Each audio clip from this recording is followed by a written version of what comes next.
Од денес тече законскиот рок од 3 дена за потпишување на одлуките кои ги донесовме на вчерашната седница.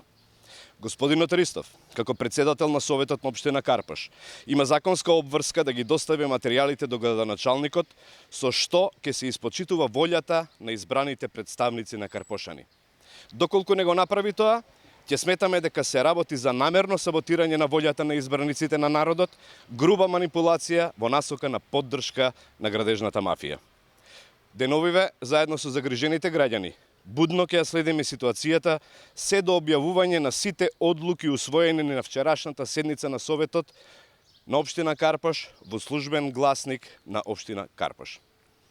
Господине Ристов, доколку се обидете заедно со господинот Јакимовски да ја заобиколите волјата на граѓаните, да ве подсетиме дека вчера повеќе од 100 луѓе изразија негодување. Утре ќе бидат 1000, а задутре ќе бидат 10.000, кои ќе ве спречат во намерите да ја изиграте волјата на карпошани против бетонизацијата на Карпош.